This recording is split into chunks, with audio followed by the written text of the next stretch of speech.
Life hits you. It's a guarantee. It's not a question of if but when. One day you're cruising along, boom, the universe throws a haymaker, a job loss, a breakup, a health scare. Suddenly the floor drops out and you're in free fall. We feel small, we feel weak, we feel shaken to our core. The world tells you to be tough, nobody just powers through. True strength isn't a stone wall, that's numb. Being unshakable is different. Deep-rooted tree in a hurricane. The wind howls, the rain lashes down. Branches might break, the trunk holds firm. It bends but doesn't snap. I've had moments where I felt completely rattled, where the future looked like a dark, terrifying tunnel with no light at the end. One of the toughest times for me was years ago, long before any of this podcasting stuff took off. I was juggling multiple gigs, trying to make ends meet, and I put everything I had into a project I truly believed in. I poured my time, I poured my money, I poured my soul into it. I was convinced this was it, the thing that was going to change everything for me.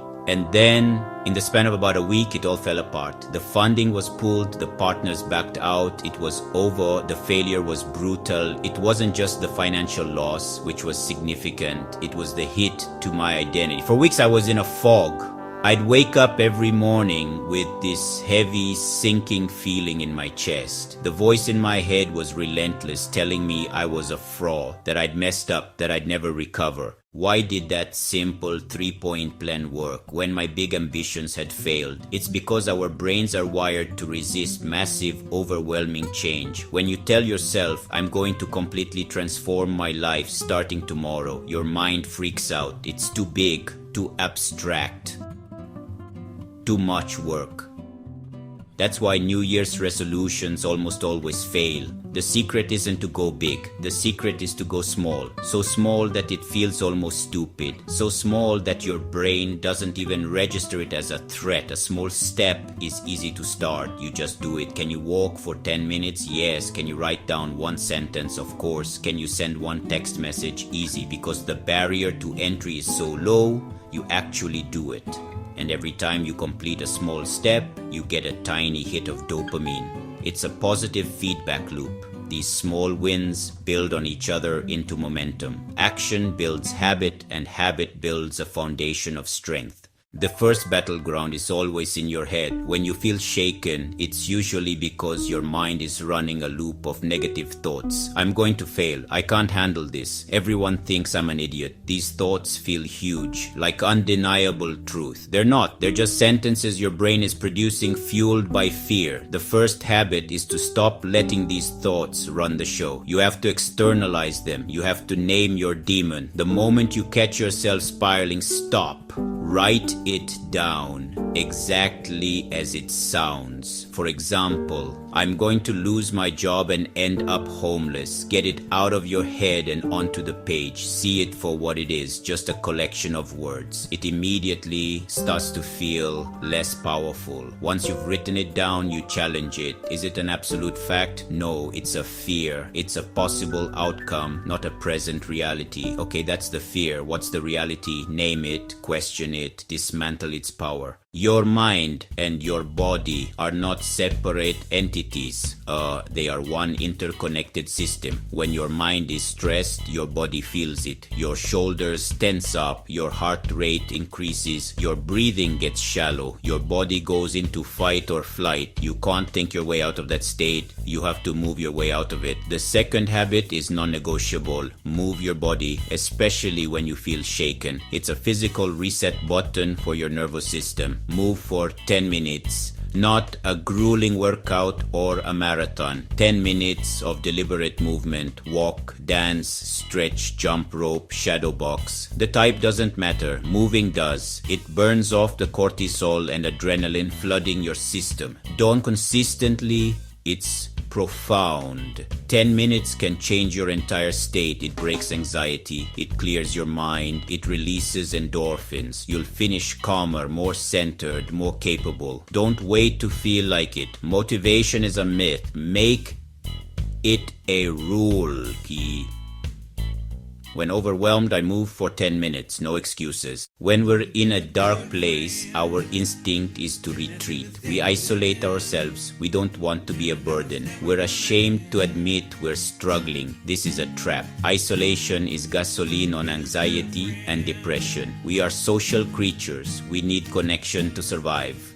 The third habit, deliberately reach out. One real, honest interaction every day. Not scrolling or sending memes. A genuine point of contact. Call a friend, text a family member, have a real conversation with a coworker. Be a little honest, simple.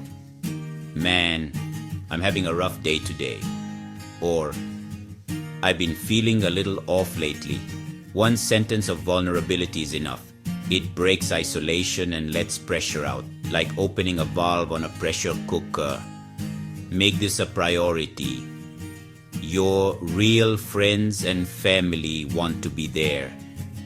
Letting them in is strength, not weakness. When your world feels chaotic and unpredictable, you need pockets of order and control. You need an anchor. The fourth habit, a tiny daily rule. A small action you do every single day, no matter what. Not productivity theater, certainty. The rule should be incredibly simple. So simple you can't fail. I will make my bed. I will drink a full glass of water. I will write down 3 things before I check my phone. I will put my clothes away. It's definite and binary, done or not. This tiny rule becomes your anchor, the first win of the day. When anxiety hits, you don't face the mountain, you face the one tiny rule. Make the bed. You've already accomplished something. You've signaled your brain that you're in control, at least here. One small task gives you pride and encourages another and another. Over time, it becomes a cornerstone, non-negotiable self-respect. In chaos, it reminds you, you still have agency. That small control is the first step to feeling unshakable. I've given you 4 habits to build over time. But what do you do in the exact moment the wave rises? Heart pounding, thoughts racing. You need an emergency break. A simple 60-second breathing exercise. It's called box breathing, used by Navy SEALs and yoga practitioners. You can do it anywhere, anytime. Close your eyes if you can. Breathe in through your nose for 4. 1, 2, 3, 4. Hold for 4. 1, 2, 3, 4. Exhale through your mouth for 4. 1, 2, 3, 4. Hold empty for 4. 1, 2, 3, 4. That's 1 cycle. Do at least 4 cycles. It takes about a minute. You force your body into regulated breathing, signaling safety, lowering heart rate, calming the vagus nerve. Try it right now. Stop and breathe for 60 seconds. Feel the difference. A small pocket of calm to choose your next best action. We've covered a lot of ground. We've talked about foundation, story, and simple tools that work. Being unshakable isn't being emotionless, it's being well-rooted. We laid out 4 habits and a 60-second emergency break. Knowledge isn't power, action is power.